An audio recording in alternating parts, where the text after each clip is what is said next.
Ustaz.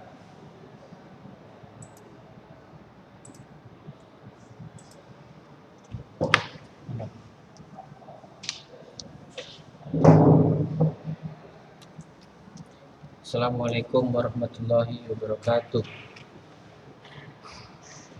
Alhamdulillahirabbil alamin.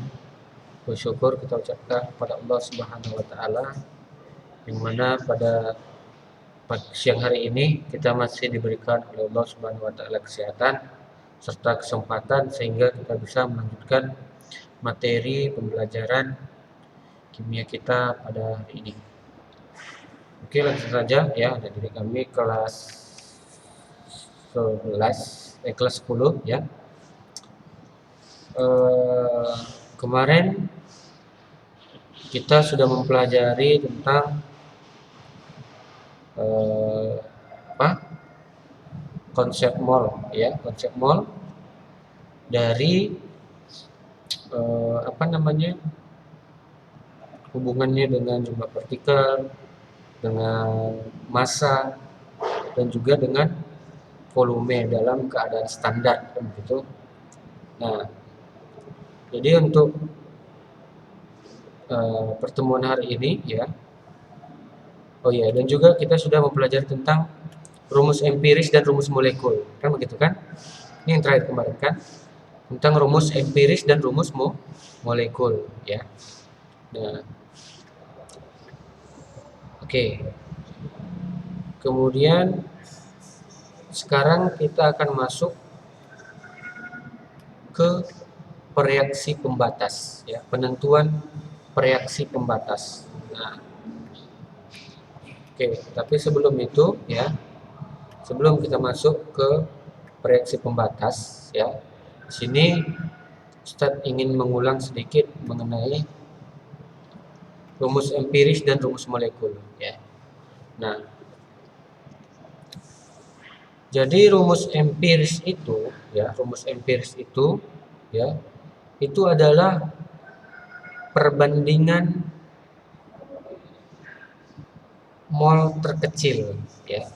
Artinya perbandingan terkecil gitu ya.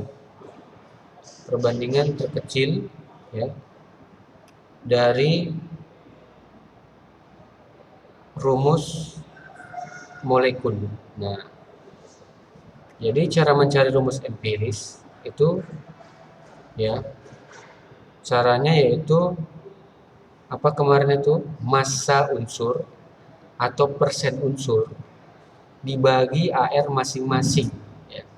Jadi massa unsur atau persen unsur dibagi AR masing-masing. Nah, jadi di sini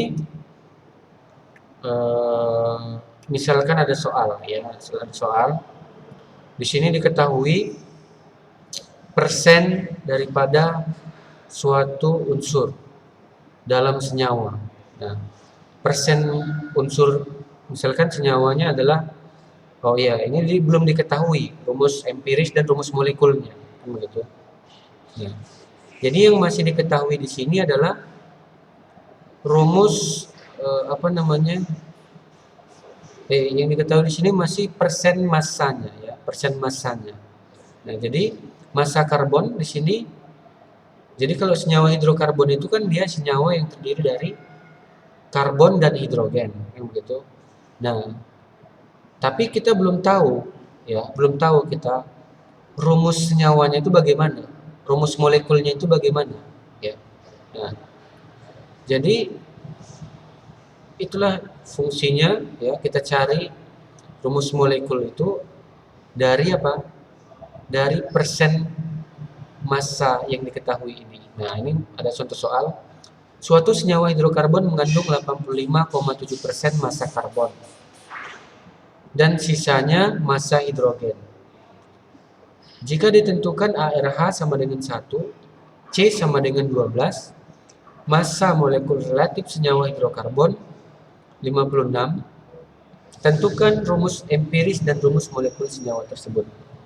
Nah, jadi di sini sebelum kita mencari rumus molekul ya, itu kita terlebih dahulu harus mencari rumus empirisnya ya. Nah, tadi cara mencari rumus empiris adalah perbandingan massa atau perbandingan apa? Perbandingan, oh sorry, tadi apa rumusnya? Pembagian massa atau persen unsur dengan AR masing-masing, kan begitu. Nah, persen atau massa unsur dengan AR masing-masing. Nah, C. Jadi di sini C dan H, kan begitu. Kalau hidrokarbon kan C dan H. Berarti perbandingan persen C per AR C, kan begitu kan? Nah, jadi nanti untuk mengetahui berapa jumlah atom C atau atom H dalam senyawa hidrokarbon tersebut, itu caranya yaitu kita bandingkan, ya, kita bandingkan mol atom C dengan mol atom H, ya. Nah, perbandingan mol atom C dengan mol atom H itulah nanti untuk menentukan jumlah, ya, atau indeks, atau ini kan ini bawah ini namanya indeks, ya, yang ini namanya indeks atom C atau atom H. Nah, jadi mol itu rumusnya apa? Persen per AR atau massa per AR, ya. Nah, di sini yang diketahui adalah persennya. Maka untuk mencari molnya kita gunakan persennya, ya. Berarti di sini karbonnya yaitu 85,7%. Berarti massa hidrogennya sisanya berarti berapa itu persen hidrogennya? 14,3%, kan begitu. Nah, 85,7% karbon kita bagi dengan ARC. ARC adalah 12. Berarti 85,7 dibagi 12. Nah, itu berapa nilainya? Nah, itu kalau misalkan kita cari, ya, 85 dibagi 12 berapa nilainya? Berapa kira-kira nilainya? 85,7 dibagi 12.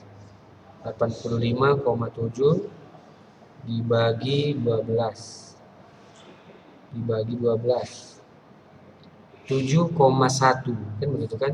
7,15. Nah, jadi nilainya adalah 7,15. Kemudian kalau kalau mol H, persen H per ARH, berarti persen H ini 14,3.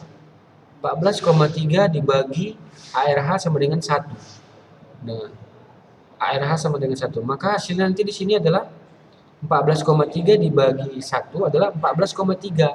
Nah, berarti 7,15 atau 7,14 di sini banding 14,3, itu berarti perbandingannya adalah 1:2. 1:2. Nah, karena perbandingan molnya adalah 1:2, maka rumus empiris senyawa tersebut adalah C1, ya, C-nya 1, ya, sesuai dengan perbandingannya, H-nya 2, berarti CH2. Maka rumus empirisnya adalah CH2. Begitu, ya, paham ya? Maka rumus empirisnya adalah CH2. Oke. Nah, dari rumus empiris ini, dari situlah kita tentukan rumus molekul. Rumus molekul. Nah, jadi rumus molekul rumus molekul ini senyawa hidrokarbon itu, yaitu caranya gimana? Caranya kita kalikan rumus empirisnya dengan N, ya. Jadi setiap rumus empirisnya itu kita kalikan dengan N. Nah, jadi sama dengan MR daripada hidrokarbon tersebut. Nah, jadi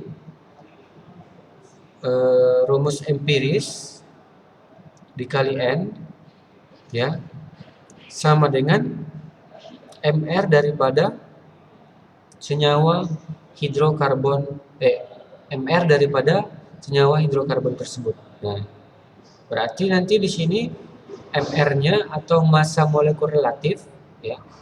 Massa molekul relatif ini kan cara mencarinya kita kalikan AR dengan jumlah atom dalam senyawa hidrokarbon ini, kan begitu. Nah, jadi di sini jumlah atom C, ya, jumlah atom C itu di sini kan 1, maka kita kalikan dengan N, ya, kalikan dengan N, maka ARC kali dengan N, berarti ARC kan dia 12 kita kalikan dengan N, ya, berarti nanti di sini adalah 12 N, kan begitu, 12N. Nah, 12N, ya. 12N. ARC dikali dengan N berarti 12N. Ditambah ARH 2. 2 dikali N, kan begitu. Nah, berarti nanti di sini adalah 2N, kan begitu. Nah, jadi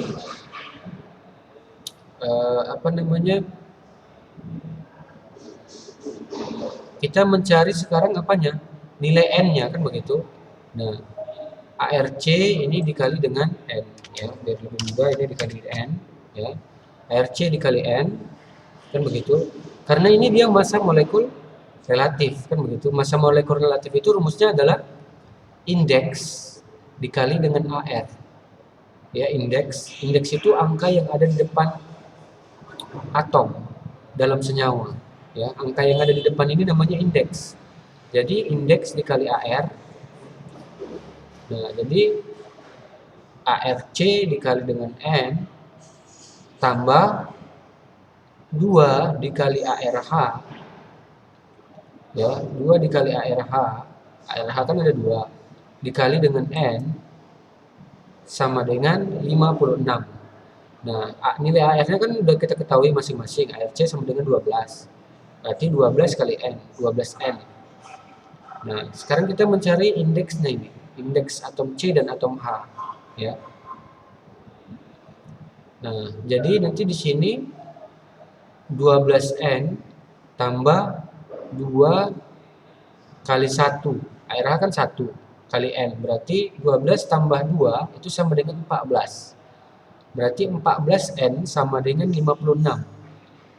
Maka N sama dengan 56 dibagi 14 sama dengan 4. Nah, N-nya sama dengan 4. Dapatlah N-nya sama dengan 4, maka kita buat di sini CH2 dikali 4. Berarti ini masing-masing kita kalikan, ya. Berarti nanti di sini C-nya adalah C4. H-nya 2 kali 4 sama dengan 8. Berarti C4H8 adalah rumus molekul daripada senyawa hidrokarbon tersebut. Nah, jadi rumus empirisnya adalah CH2, sedangkan rumus molekulnya adalah C4H8. Berarti di sini benar, ya. Definisi rumus empiris adalah perbandingan terkecil dari rumus molekul suatu senyawa, begitu, ya. Perbandingan terkecil dari rumus molekul suatu senyawa. Ini kalau kita bandingkan, ya, kita buat perbandingan terkecilnya, makanya CH2, ya, C4H8 kita buat perbandingan terkecilnya. Ini adalah CH2. Oke, sampai di sini paham, ya? Oke. Kemudian kalau untuk penentuan kadar dalam senyawa, ya, itu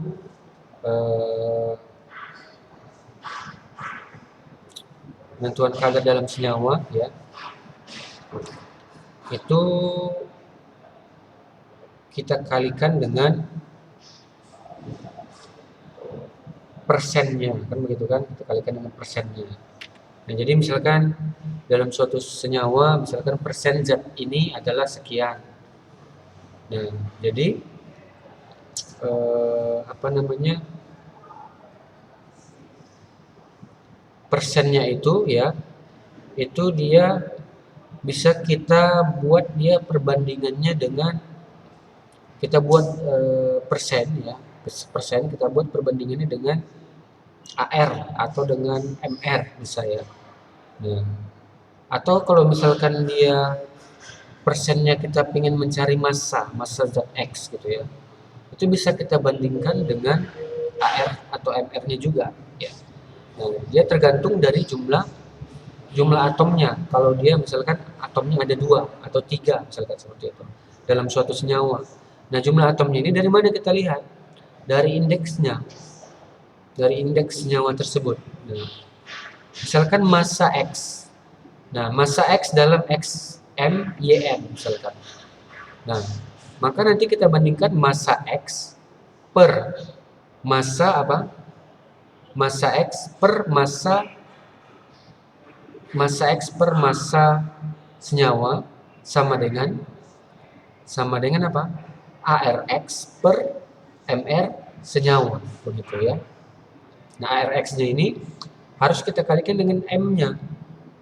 Nah, M-nya ini adalah jumlah atom atau indeks daripada X-nya begitu. Nah, jadi bisa juga massa X per ARX sama dengan massa massa apa namanya, massa senyawa per MR senyawa, bisa perbandingannya seperti itu bisa ya. Nah, jadi kalau persen ya itu bisa juga kita cari ya, persen unsur dalam suatu senyawa itu menggunakan apa namanya, perbandingannya ya dengan AR ataupun MR. Nah, jadi kalau mencari persen X sama dengan M dikali ARX per MR dikali MR XMYN dikali persen XMYN. Nah, jadi apa namanya, sesuai dengan jumlah atom atau indeksnya ya. Jadi indeksnya harus kita kalikan dengan jumlah dengan AR-nya gitu ya, untuk kalau kita mencari persen unsur dalam senyawa. Oke. Nah, ini dia untuk penentuan kadar unsur dalam senyawa. Kadar itu maksudnya dia massa atau persennya gitu ya, massa atau persen unsur dalam senyawa seperti itu. Ini dia rumusnya, yang dua ini ya. Oke. Kemudian, nah ini contohnya misalkan, ini misalkan. Jadi kita di sini untuk mencari indeks daripada kafein, kan begitu, indeks daripada kafein. Oh, sorry. Ini kita mencari apa di sini?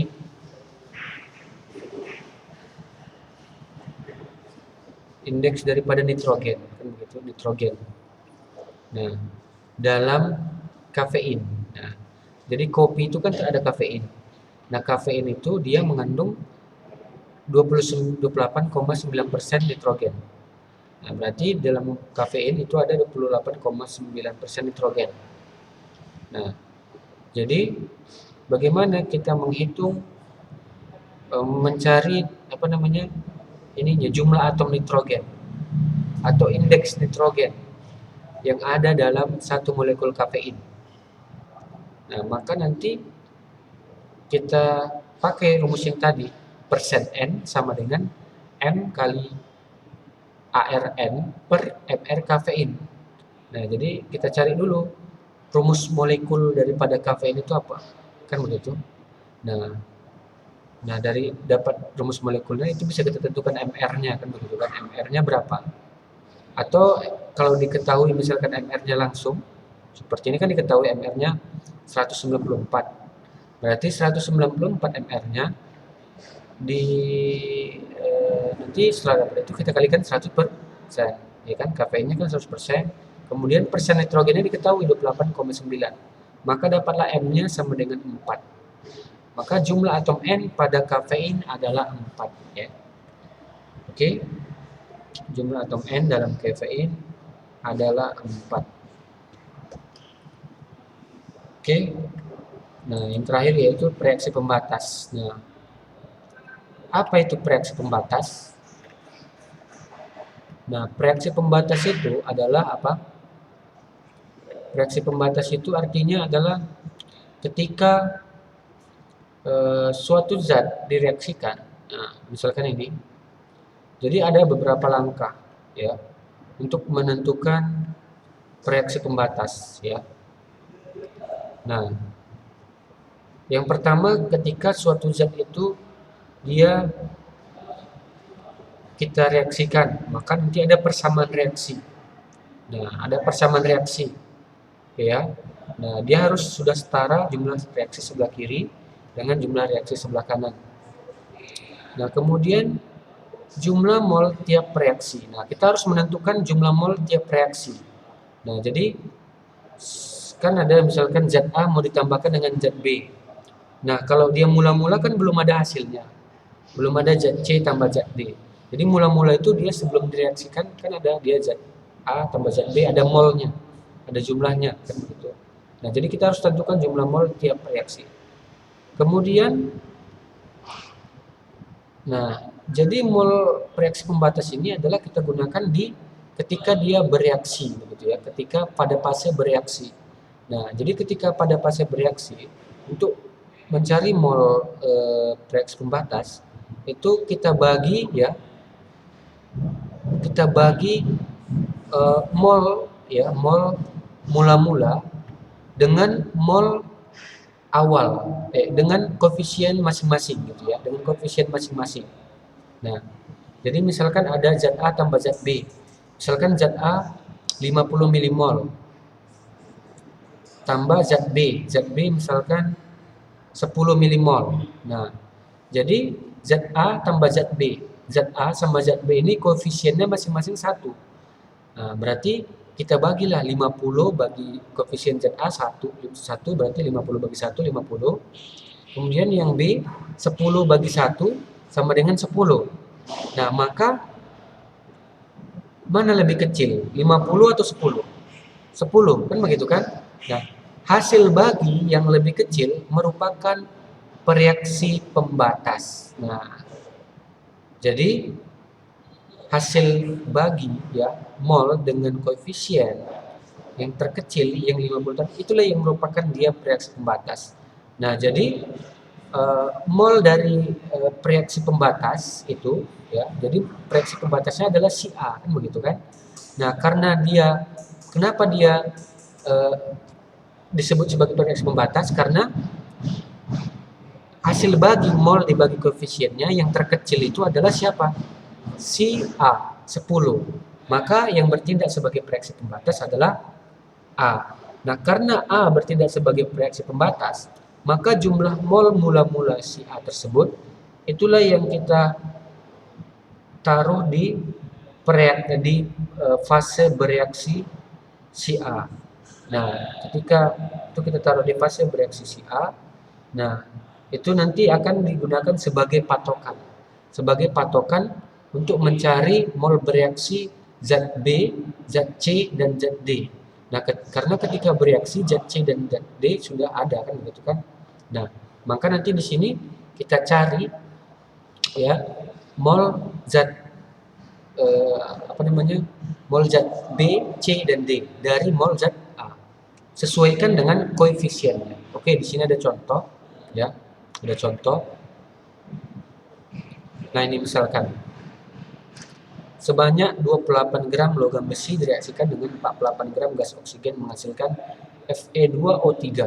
Diketahui ArFe sama dengan 50 dan O sama dengan 16. Tentukanlah massa FeO3, tentukanlah massa zat reaksi yang tersisa. Oke. Berarti di sini yang ditanya adalah massa FeO3. Ya, massa FeO3. Nah, ya, oke. Pertama Caranya kita buat dulu ya, kalau misalkan ada suatu reaksi ya, ini penambahan suatu zat ya, menghasilkan hasil reaksi, suatu zat hasil reaksi, maka kita buat dia persamaan reaksinya. Nah, persamaan reaksinya Fe tambah O2 menghasilkan FeO3. Nah, kita setarakan jumlah di kiri dengan jumlah di kanan. Jumlah di kiri di sini kan 4, Fe-nya 4 kan begitu. Maka nanti di sini kita setarakan dia jumlah reaksinya. Fe-nya di sini harus 4 juga ya. Karena di sini Fe2O3, maka kita tambahkan koefisien Fe di sini adalah 2. Nah, O2 di sini adalah ada 2, di sini adalah 3 kan begitu. Nah, maka kita setarakan reaksinya, kita samakan reaksinya. Nah, persamaan reaksi ini udah kita pelajari di semester 1, itu bisa dengan cara langsung, bisa dengan cara matematika kan begitu kan. Nah, kalau reaksinya seperti ini agak rumit, maka selesaikanlah persamaan reaksi ini dengan cara matematika. Oke ya. Nah, nanti dipelajari lagi, buka lagi bukunya, pelajari lagi tentang persamaan reaksi secara matematika. Nah, jadi harus setara jumlah reaksi sebelah kiri dengan sebelah kanan. Kemudian kita tentukan jumlah mol mula-mula. Nah, jumlah mol mula-mula ini dia ya. Berarti mula-mula di sini adalah mula-mula jumlah mol besi ya, mula-mula besi atau Fe. Nah, Fe di sini berapa? 28 gram. Nah, cara mencari mol gimana rumusnya kemarin? Gram per AR. Kalau di Fe kan cuma satu besi aja, berarti gram per AR. Berarti 28 dibagi 50. Berapa 28 bagi 50? Oh, sorry. Ya, di sini 28 dibagi 56 ya, sorry ya, ini M. Untuk besi ya. Besi dia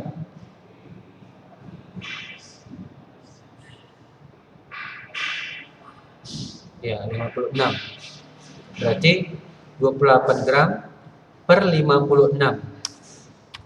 Nah, jadi jawabannya adalah 0,5 ya, di sini AR.